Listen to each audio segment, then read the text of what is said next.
तो दोस्तों, आज की इस वीडियो में 3 बड़े ही शानदार खबरें देने जा रहा हूं। सबसे पहले मैं आपको बता दूं कि भारत का विदेशी मुद्रा भंडार लगातार बढ़ता जा रहा है। अगर पिछले सप्ताह की बात की जाए तो इसमें $30.1 बिलियन की वृद्धि हुई है। तो यह बहुत ही अच्छा संकेत है और हमारे लिए और भारत के इकोनॉमी के लिए अच्छा साइन है। अभी जो लास्ट अपडेट निकल कर आया है, ये मंडे के दिन यानी कि एक दिन पहले के ही आया है कि जनवरी का जो तीसरा सप्ताह समाप्त हुआ है, इसमें भी $2.7 बिलियन की बढ़ोतरी देखने को मिली हुई है। और इस तरह अब टोटल विदेशी मुद्रा भंडार पहुंच चुका है $623.4 बिलियन तक।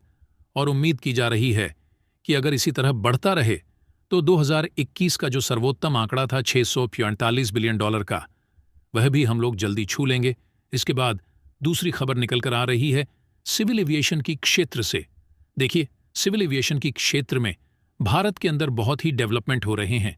लगातार एयरपोर्ट और एयरक्राफ्ट की बातें आपको हर देखने सुनने को मिल रही होगी। अभी रिसेंटली टाटा की एयर इंडिया द्वारा 470 विमान खरीदे गए हैं और इंडिगो द्वारा 500 विमान खरीद की गई। और इसी तरह बताया जा रहा है कि भारत की एक और एयरलाइन 150 बोइंग एयरक्राफ्ट खरीद सकती है। जी हां, बोरिंग, जो कि अमेरिकन कंपनी है, 125 की संख्या में एयरक्राफ्ट खरीदने वाली है। और यह डील संभव होता 25 से 30 जनवरी के बीच में कंफर्म हो सकती है। मैं आपको बता दूं, ये कोई और नहीं बल्कि आकाश एयरलाइन है, जो कि भारत की सबसे नई एयरलाइन है। और 2022 में ही इसने भारत में अपनी सबसे पहली उड़ान शुरू की थी। अभी अगर एविएशन सेक्टर की बात की जाए तो भारत की जो टॉप एयरलाइन है वह है इंडिगो, जिसके पास भारत का 60% मार्केट है।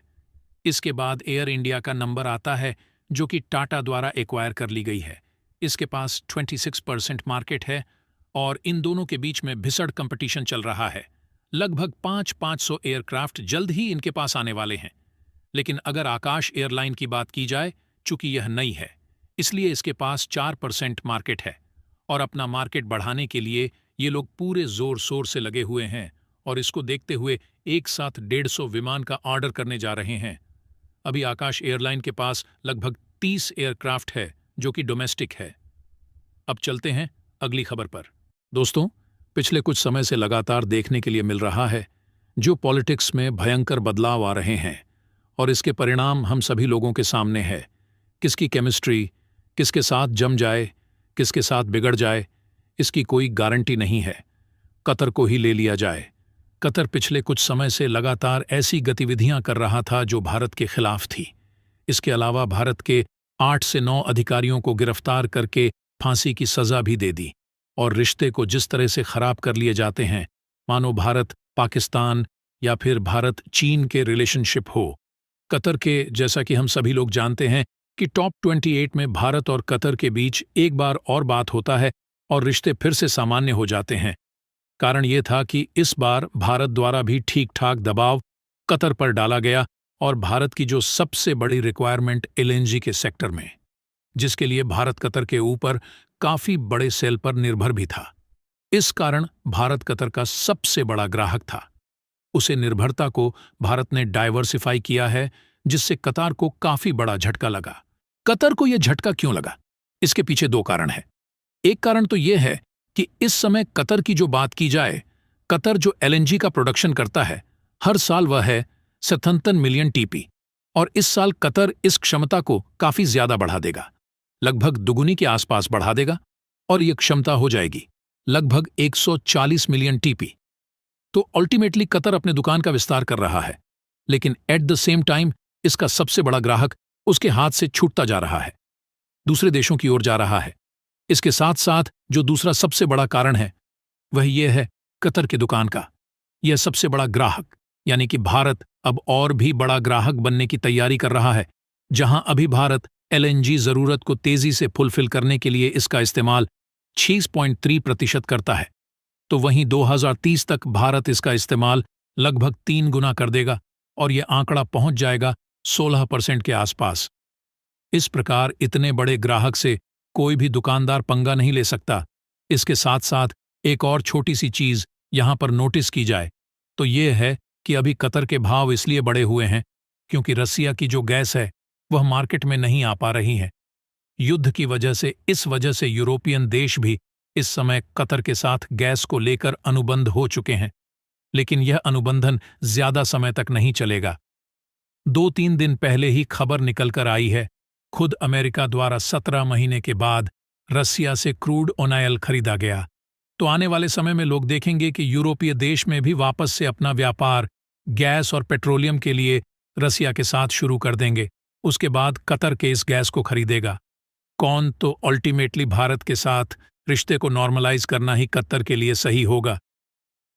इसके साथ साथ कतर यह भी देख रहा है कि जो मिडिल ईस्ट के बड़े बड़े देश हैं वह भारत के साथ अपना साझगांठ बढ़ा रहे हैं, जिसमें सऊदी अरब हो, ओमान, यूएई जैसे देश भारत से जुड़ने जा रहे हैं, क्योंकि भारत आने वाले समय में बहुत बड़ी अर्थव्यवस्था खड़ी करेगा। आंकड़े लगातार आ रहे हैं कि भारत की इकोनॉमी जिस स्पीड से बढ़ रही है उसे स्पीड से भारत बहुत जल्द ही दुनिया के तीसरी सबसे बड़ी अर्थव्यवस्था बन जाएगा, दूसरी भी जल्दी बन सकता है। तो ऐसी स्थिति में भारत के साथ रिश्तों को सामान्य रखना ही कतर के लिए हित में होगा। और इन सब वजह से हमें देखने को मिला कि कतर द्वारा पहले भारत के नेवी ऑफिसर की जो फांसी की सजा थी उसे कैंसिल कर दिया गया है। अब रही बात इन्हें छुड़वाने की, तो मैंने आपको कुछ समय पहले ही वीडियो में बताया था कि भारत के साथ कतर की एक और डील हो सकती है एलएनजी को लेकर। अगर ये डील पक्की हो जाती है तो भारत द्वारा उन ऑफिसर को छुड़ाने में अपनी पूरी कोशिश करेगा। इसी को लेकर कुछ खबरें निकल कर आ रही हैं और खबर बहुत ही ज्यादा पॉजिटिव है। बताया जा रहा है इसी जनवरी मंथ एकदम अंत में और मई या फिर फरवरी की शुरुआत में भारत और कतर के बीच यह डील साइन होने जा रही है।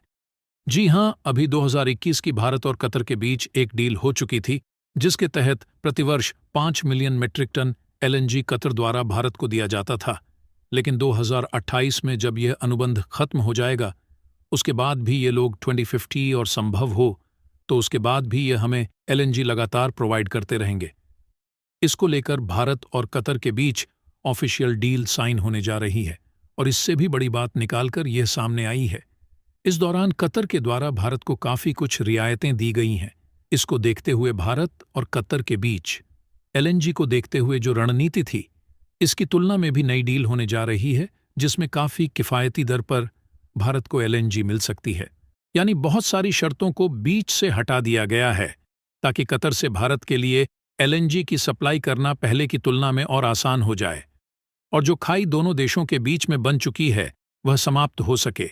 तो अल्टीमेटली बहुत बड़ी डील होगी और यहां भारत और कतर के बीच रिलेशनशिप जो कि खत्म होने के कगार पर थे, इन्हें दोबारा से जोड़ने में मदद करेगी। इसी के साथ साथ यहां तक चीज बदल चुकी है कि अब कतर और भारत के बीच किसी भी प्रकार के विवाद की स्थिति उत्पन्न होने से पहले ही उसका समाधान दोनों देशों द्वारा किया जाएगा।